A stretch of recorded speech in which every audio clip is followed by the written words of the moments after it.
The ancient world was familiar with various forms of skepticism and relativism.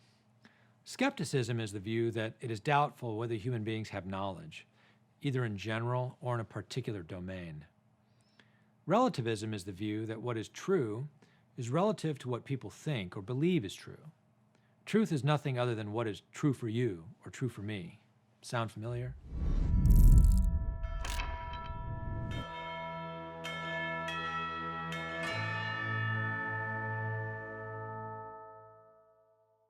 The human race has always had some people who voiced these sorts of views.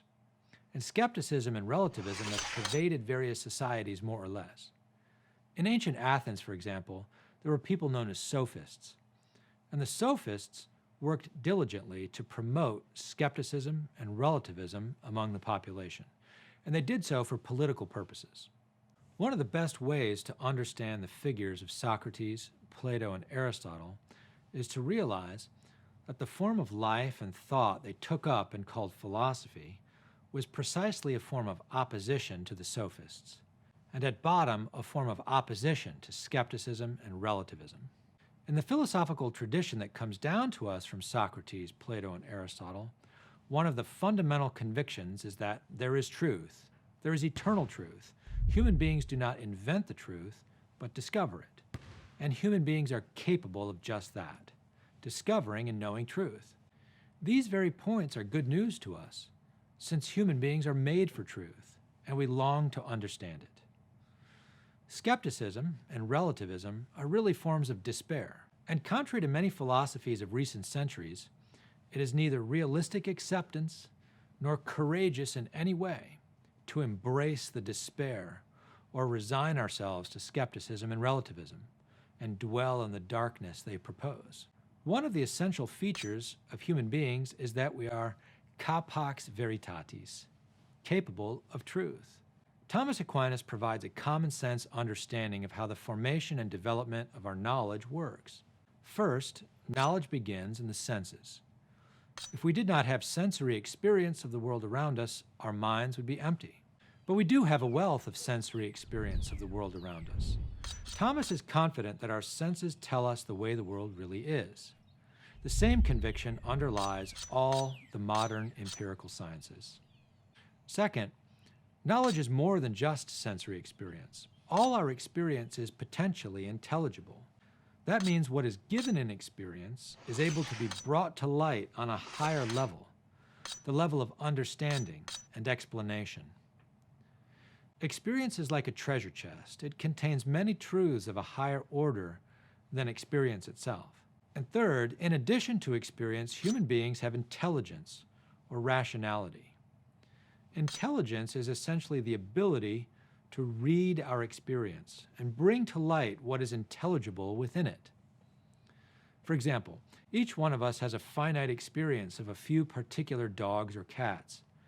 But from our finite experience of particular dogs and cats, we're able to understand something of what a dog or a cat essentially is. That is why we feed them differently, for example. Or another example. Each of us has experienced a few triangles or triangle-like things, such as a sketch on a piece of paper or a rack used in billiards.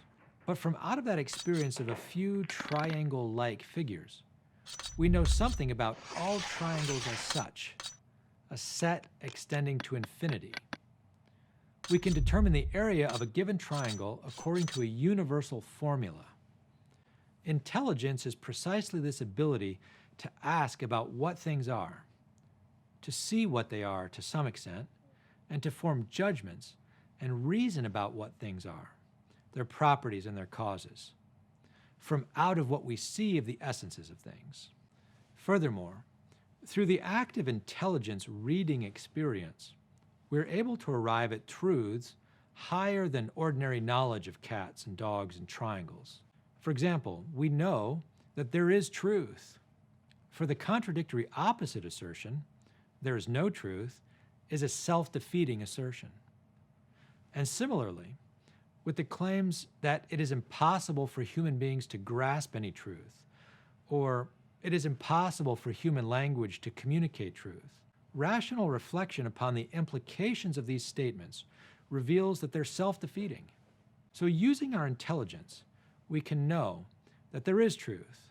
It is possible for us to know or at least grasp truth to some extent, and it is possible for us to communicate it through language. Skeptics and relativists of all ages emphasize moments of deception in human life and the fact of widespread disagreement between human beings. But they overlook the fact of solid insights into truth that humans have already accomplished. Let's get more specific about how these solid insights come about.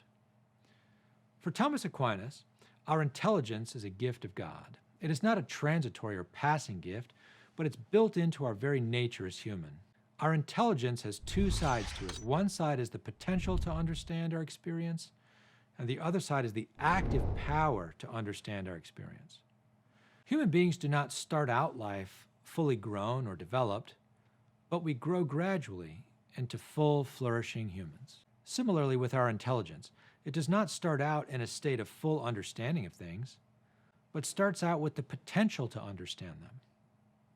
In order for this potential to understand things to develop, it is necessary for us to experience the world. But experience is not sufficient to develop our understanding. Because our experience is only potentially intelligible, we also need an active principle or source that brings to light what things or the natures of things are.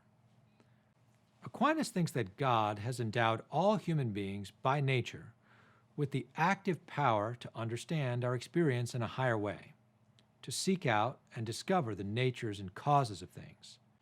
And this inquiry leads all the way up to asking after the ultimate cause and end of reality, God.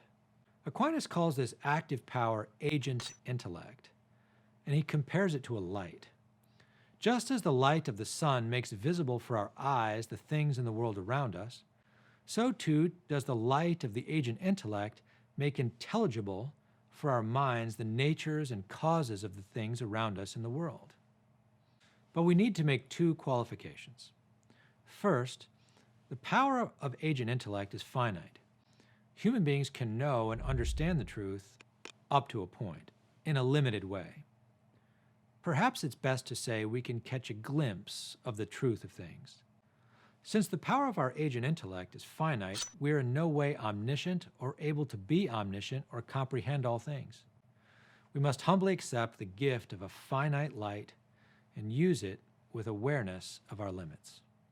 Second, for Aquinas, the light of our reason comes from God, and the very light of our reason is a reflection of the eternal light of God himself.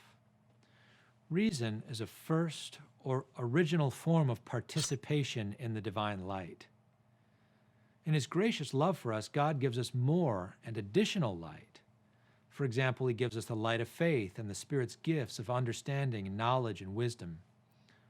For Aquinas, all light and all knowledge and all understanding, even in the natural order, comes ultimately from God. It is important to point this out since one of the principal characteristics of Enlightenment philosophy is to deny any essential connection between reason and God and suppress the awareness of our constant metaphysical and moral dependency on God in the project of coming to know and understand the truth. For readings, podcasts, and more videos like this, go to Aquinas101.com. While you're there, be sure to sign up for one of our free video courses on Aquinas. And don't forget to like and share with your friends, because it matters what you think.